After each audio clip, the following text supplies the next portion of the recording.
eu estava... Como é que vocês falam quando a gente está vivendo igual vocês? Encarnados? Encarnado.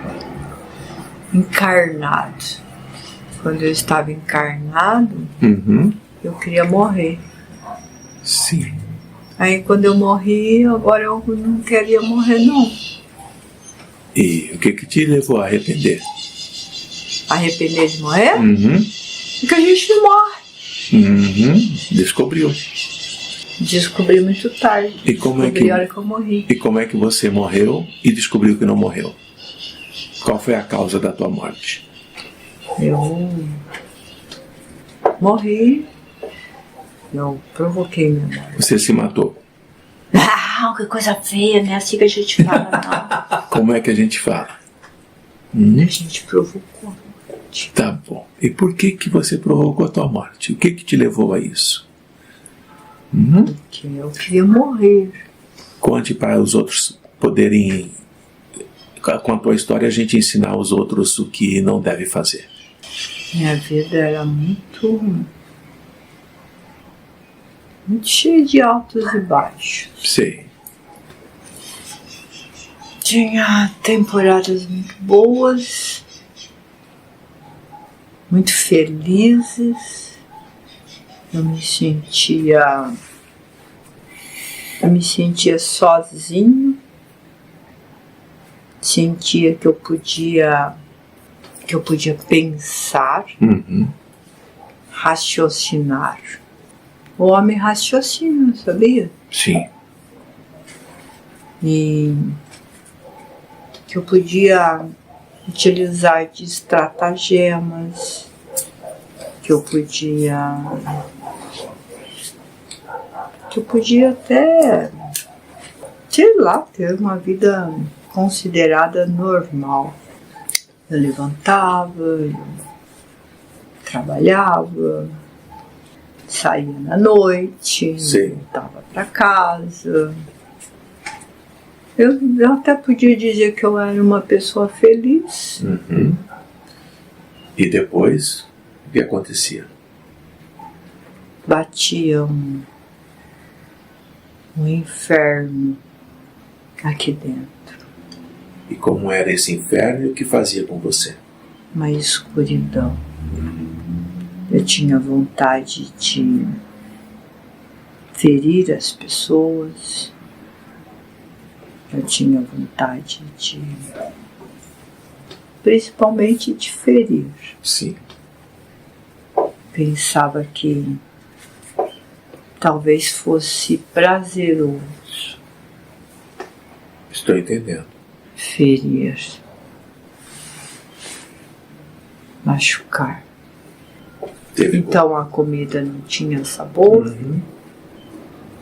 a bebida não era agradável, o meu trabalho era insonso, a minha vida era sombria.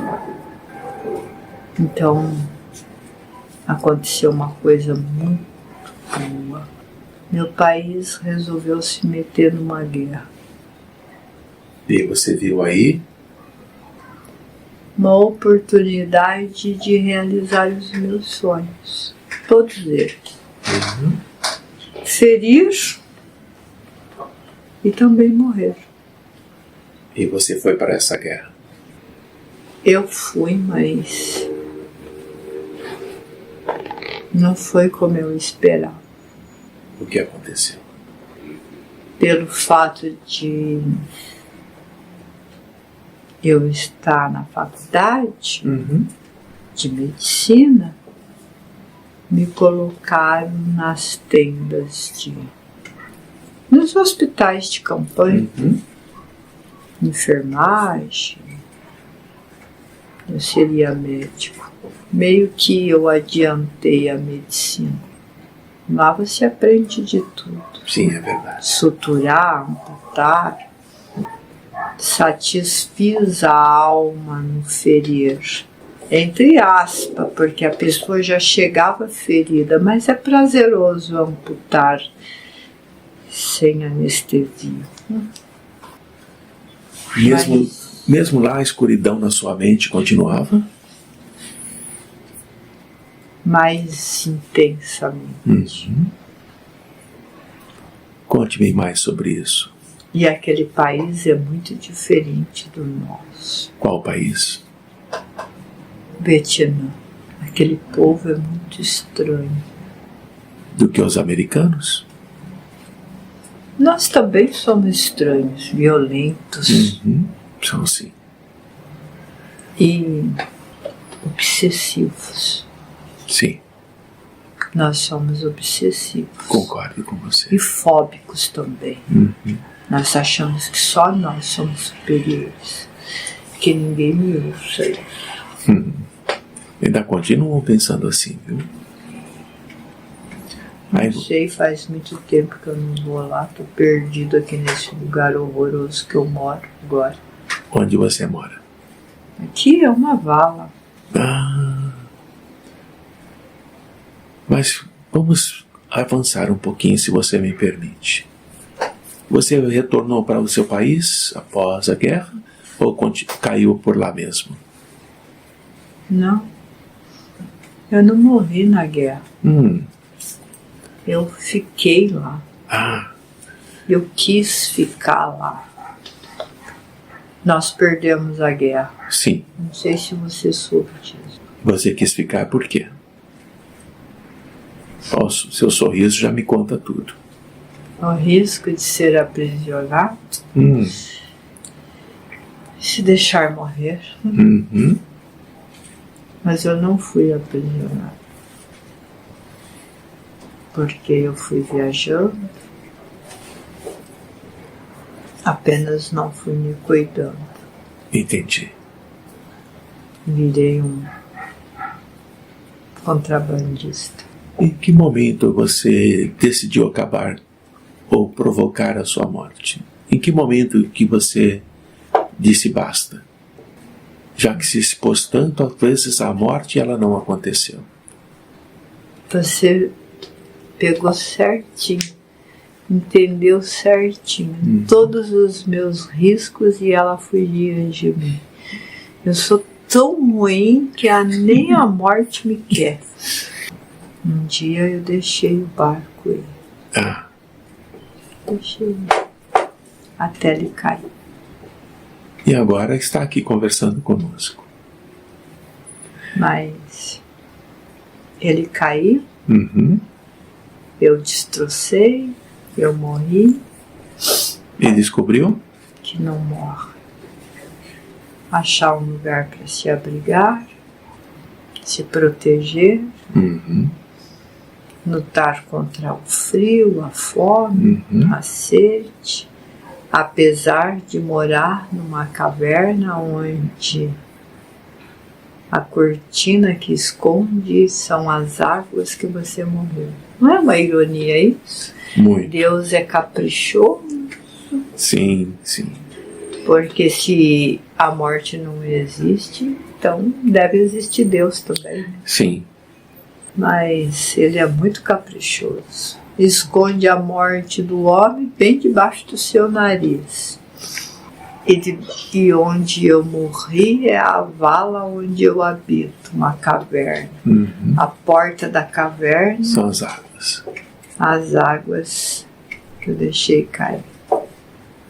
Morro de sede e não posso sentir. Sente fome e não tem o que comer. Apesar de ver os peixes descer. Deus é caprichoso. Ele é caprichoso, assim. Se é que a gente pode falar que ele é, né? Porque ele deve ser o quê? Uma energia. Eu sei que eu sou uma energia. Sim, é assim. Porque quando eu quero, eu vou lá em cima. E quando eu quero também, eu vou até lá no meu país. E quando eu quero, eu vou em outro lugar. E depois eu volto para minha caverna. E como veio parar aqui onde estamos conversando? Como aconteceu? É a oração pelos suicidas. De vez em quando tem Tem sim. uma oração pelos suicidas. Sim. Oração pelo orbe, oração pelo suicida, oração do ceifeiro. Ceifeiro não é morte? Chamam de morte, mas os ceifeiros também colhem vida. Socorrem, ajudam.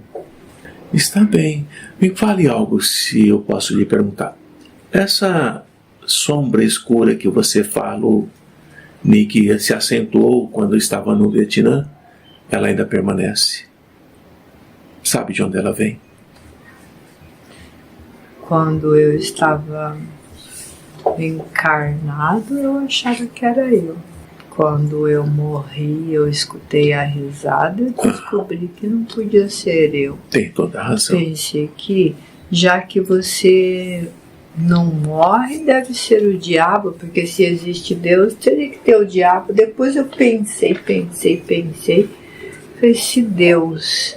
Para que Deus ia criar um concorrente? Se ele é tão caprichoso, tão engenhoso, ele não ia precisar de um concorrente.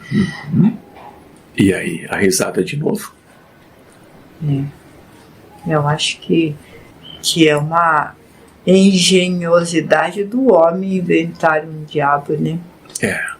E aí ele disse que isso vinha de antes, de muito antes, de outros tempos, quando eu estava na pele do diabo.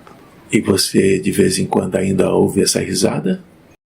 Ela acha que eu fiquei muito besta. Como assim? Porque agora eu fico refletindo nessas engenhosidades de Deus e o diabo não pode gostar. O diabo não existe, porque seria Deus não ia arrumar um concorrente. Mas um homem para me perturbar e me espizinhar, que ele ia gostar de um homem que fica pensando na engenhosidade de Deus e que agora deu para ouvir oração pelo orbe e pelos que se motivaram a morrer. Como está se sentindo aqui conosco? Sendo trazido até aqui pelas orações? Eu me sinto bem, é a primeira vez que eu me proponho a falar, além de sair pela minha vontade da minha caverna. Mas eu gosto de ouvir a oração pelos orbes, pelos suicidas, pelos que se... Vocês deveriam falar suicida não, deveria falar por aqueles que se motivam a morrer. Você acha que daria mais certo? Que eles pensam que a morte existe como eu pensava que a morte existia. Ele não está tentando se automutilar. Eu queria acabar com a escuridão da minha cabeça. Eles se automutilam, eles buscam, mas você não consegue se assassinar, consegue piorar. Verdade. E você descobre imediatamente que a morte não existe. Eu queria ter visto a face dela, porque eu achava que era alguém ou alguma coisa, e descobri que a face sou eu mesmo. Como é seu nome? Meu nome? Eu me chamo William. William? Sabe que está aqui no Brasil, William? Conversando com Antônio e Antônio? Já ouviu falar do Brasil, não? Sim. E com a ajuda... Terra do Carnaval. Que Rio de Janeiro. Não conheci o Rio de Janeiro. Depois você pode conhecer outro dia. Quer ir descansar um pouco? Chega de caverna, não? Chega de vala. E onde habitaria um homem que só descobriu que ouvir orações é uma coisa boa recentemente? Como que chega as orações para você? Como o rádio da guerra. E na primeira vez você ficou curioso? Sim, pensei que tinha passei a guardar a frequência para poder ouvi-la. E como que você percebe a frequência? É como o rádio na guerra. A transmissão tem um câmbio tem uma voz, tem um chiado, um estalido, e aí tem a oração. E da sua vala você consegue ver o local de onde está vindo essa frequência? No começo, não. No começo, só ouvia com muito chiado. Eu fui apurando o meu ouvido. Demorou para descobrir que era a terra do carnaval. E você conseguiu demarcar o parâmetro tempo de um para o outro? De uma oração para outra? 7 dias riscado na caverna. Por que você pergunta isso? Porque somos nós que fazemos essas orações. Toda semana, todas as quartas-feiras, às 8:30 da noite, começam a emissão dessas ondas de orações. É de noite? Para nós aqui é de noite. E é de quarta-feira? Toda quarta-feira, às 20h30. É o horário que você começa a receber as estáticas das ondas que vão anunciando que a oração vai começar. Talvez você possa um dia acompanhar, depois que se recuperar, estiver descansado, ver como funciona. Então vocês são os ceifeiros. Somos os ceifeiros. Poucos sabem quem somos nós. Você é um desses poucos. Preferimos ficar ocultos. Vocês me ensinaram que o diabo não poderia existir porque Deus não precisaria de um concorrente. Quer descansar um pouco agora? Nossos amigos já estão com você.